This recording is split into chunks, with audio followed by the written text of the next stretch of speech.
Welcome दोस्तों, मेरे YouTube channel में आपका स्वागत है। आई होप आप लोग ठीक होंगे। मैं आप लोगों के लिए फिर से एक नया वीडियो ले गया हूँ। हालांकि वीडियो बनाने में लेट हुई, पर अब से कंटिन्यू वीडियोस आपके आते रहेंगे।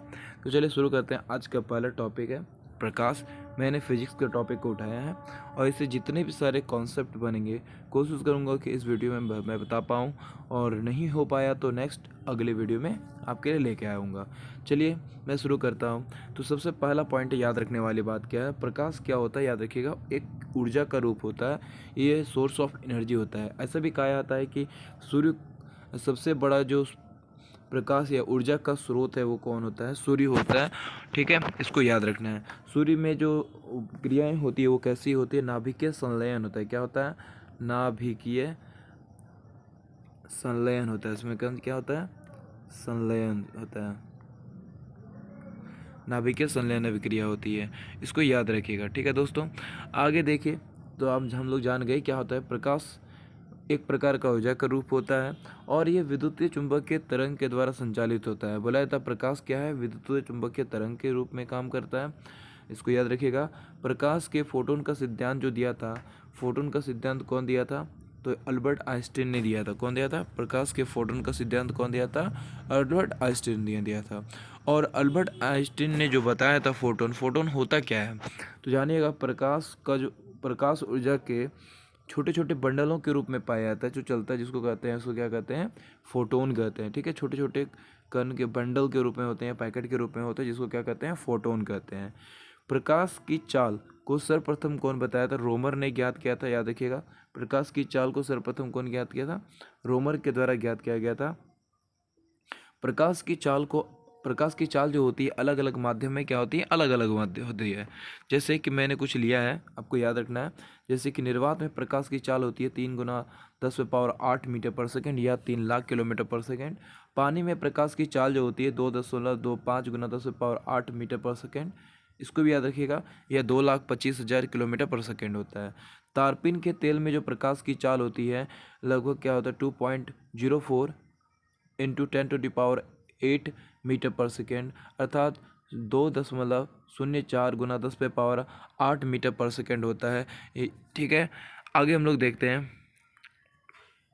कांच में जो प्रकाश की चाल होती है लगभग 2 लाख किलोमीटर पर सेकेंड या 2 × 10⁸ मीटर पर सेकेंड होता है। रॉक सॉल्ट और नायलॉन में प्रकाश की चाल जो होती है वो 1.96 × 10⁸ मीटर पर सेकेंड होती है। प्रकाश की चाल सबसे अधिक किसमें होती है, तो निर्वात में होती है। याद रखना है, किसमें होती है, निर्वात में होती है। और बाकी जितने भी पदार्थों के सब में निर्वात से कम ही होगा, है ना। सूर्य प्रकाश जो होता है सूर्य से पृथ्वी तक आने में कितना समय लगता है, यानी सूर्य से पृथ्वी तक जो आने में समय लगता है वो 8 मिनट 19 सेकंड का समय लगता है। कितना मिनट लगता है, 8 मिनट 19 सेकंड का समय लगता है। चंद्रमा से पृथ्वी तक आने में समय जो लगता है लाइट को, कितना लगता है, तो याद रखिएगा दोस्तों, 1.28 सेकेंड लगता है। कितना लगता है, 1.28 सेकेंड लगता है। प्रकाश की किरण एक सरल रेखा में चलती है, यानी प्रकाश हमेशा स्ट्रेट चलता है, यानी सीधे रेखा में गमन करता है। ठीक है, न्यूटन ने सर्वप्रथम बताया था कि श्वेत प्रकाश सभी रंगों के प्रकाश से मिलकर बना होता है। याद रखिएगा, जिसको स्पेक्ट्रम या वर्णपट बोलते हैं। इंद्रधनुष में देखते हैं 7 रंगों में विभक्त होता है, तो वो किन्होंने बताया था, तो याद रखिएगा न्यूटन ने बताया था। न्यूटन ने ही बताया था कि प्रकाश अत्यंत सूक्ष्म कणों से मिलकर के बना होता है। याद रखिएगा, प्रकाश का तरंग सिद्धांत कौन दिया था, या जिसको बोलते हैं वेव थ्योरी, वो आता था हाइजेन के द्वारा दिया गया था। इन्होंने बताया था कि प्रकाश तरंगों से बना होता है। किससे बना होता है, तरंगों से बना होता है। इसको याद रखिएगा दोस्तों। आगे देखते हैं दोस्तों, प्रकाश का जो होता है यहाँ पे प्रकाश के व्यतिकरण का सिद्धांत हो जाता है, ये थॉमस यंग के द्वारा दिया गया था। सिद्धांत में उन्होंने सिद्धांत कब दिया था, 1800 ईस्वी में। कब दिया था, 1800 ईस्वी में दिया था। वो कहाँ के रहने वाले थे, ब्रिटेन के रहने वाले थे। उन्होंने ही बताया था कि, है ना, प्रकाश की किरणें एक निश्चित परिस्थिति में एक दूसरे को समाप्त कर लेता है ना। दो प्रकाश पुंज होता है, दो प्रकाश की किरणें पुंज होती है, आपस में क्या होती है, एक दूसरे को समाप्त कर लेती है। याद रखिएगा दोस्तों। विद्युत चुंबक का गणितीय सिद्धांत कब दिया था? मैक्सवेल के द्वारा दिया गया। किसके द्वारा? विद्युत चुंबक का गणितीय सिद्धांत किसके द्वारा दिया गया था? मैक्सवेल के द्वारा दिया गया था। कब दिया गया था? 1864 ईस्वी में। याद रखिएगा। मैक्सवेल क्या बताया कि विद्युतीय क्षेत्र और चुंबकीय क्षेत्र के बदलते स्वरूप के कारण जो प्रभाव उत्पन्न होता है वही तरंगों की गति के लिए उत्तरदायी होता है। ठीक है। और क्वांटम सिद्धांत 1900 ईस्वी में मैक्स प्लांक के द्वारा दिया गया था। इन्होंने ही एक समीकरण दिया था जो गर्म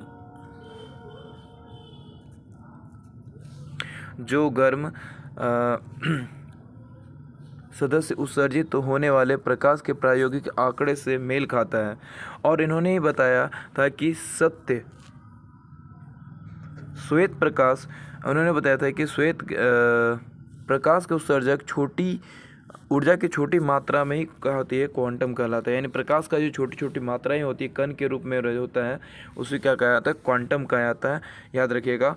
और 1992 ईस्वी में आइंस्टाइन ने प्रकाश के इन कणों को क्या कहा था? फोटोन कहा था। इसको याद रखिएगा। सबसे इंपॉर्टेंट रखने वाली बात क्या याद रखिएगा? क्वांटम सिद्धांत किसके द्वारा किया था? मैक्स प्लांक के द्वारा दिया गया था। बहुत पूछा जाता है।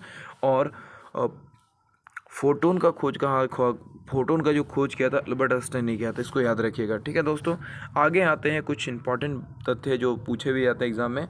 ग्रहण जो होता है हम लोग का दो तरह का होता है, एक सूर्य ग्रहण होता है, एक चंद्र ग्रहण होता है। सूर्य ग्रहण कब लगता है? देखिए, जब सूर्य पृथ्वी के बीच क्या आता है? सूर्य और पृथ्वी के बीच चंद्रमा आता है तो क्या लगता है? सूर्य ग्रहण लगता है। ठीक है। और चंद्रमा की छाया पृथ्वी पर पड़ती है और उसी जब पड़ती है तो क्या होता है? देखो, उस भाग में सूर्य को दिखाई नहीं पड़ता, जिसके कारण क्या होता है ना, उस भाग में सूर्य नहीं दिखाई देता। ऐसी स्थिति में क्या होती है? सूर्य ग्रहण होती है। और ऐसी स्थिति कब होती है? तो अमावस्या के समय होता है। याद रखिएगा। सूर्य ग्रहण कब लगती है? अमावस्या के समय होता है। इसको ड्रॉ फोटो में देखेंगे, हम लोग समझने की कोशिश करेंगे। ये देखिए, तो हम लोग सेट किया हुआ है मैंने। तो ये है क्या है? सूर्य है। और ये क्या है? हम लोग का मून है। और ये क्या है? पृथ्वी है। ठीक है, अर्थ है। तो हम लोग यहाँ पे हम लोग तो इस पे रहते हैं, अर्थ में रहते हैं। तो हम लोग क्या करते हैं, जब इसके बीच में आएगा तो सूर्य का यहाँ पे कुछ ना कुछ गोल सा धब्बा सा दिखेगा, जिसके कारण हम लोग बोलते हैं, क्या बोलते हैं यहाँ पे? सूर्य ग्रहण हो गया है। तो याद रखिएगा। तो इसको शॉर्ट में रखने के लिए क्या रखिएगा? SME। इसको याद रखिएगा, SME, सैम। याद रखिएगा। सूर्य और पृथ्वी के बीच जब क्या होगा? चंद्रमा आएगा तो याद रखिएगा सूर्य ग्रहण होगा। इसको याद रखना है। आगे हम लोग देखते हैं चंद्र ग्रहण।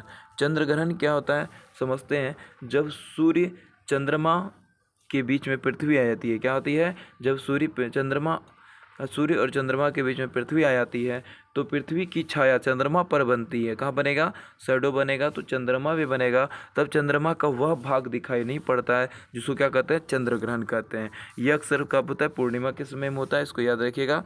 आगे हम लोग देखते हैं यहाँ पे। अब ये हम लोग का मून है और ये क्या है? सन है। और ये हम लोग का अर्थ है। हम लोग रहते तो यहाँ पे हैं, बट हम लोग को ये क्या होता है, यहाँ से जब सूर्य का प्रकाश जाता है तो हम लोग का वो मून का भाग पूरा दिखाई नहीं देता है, जिसके कारण क्या होता है? हम लोग का चंद्र ग्रहण होता है। तो आई होप आप लोगों को ये वीडियो बहुत ज़्यादा पसंद आई होगी। अगर वो अच्छे लगे हो तो ज़्यादा से ज़्यादा इस वीडियो को शेयर कीजिए और इस चैनल को सपोर्ट कीजिए। और मिलते हैं नेक्स्ट वीडियो में। तब तक के लिए जय हिंद।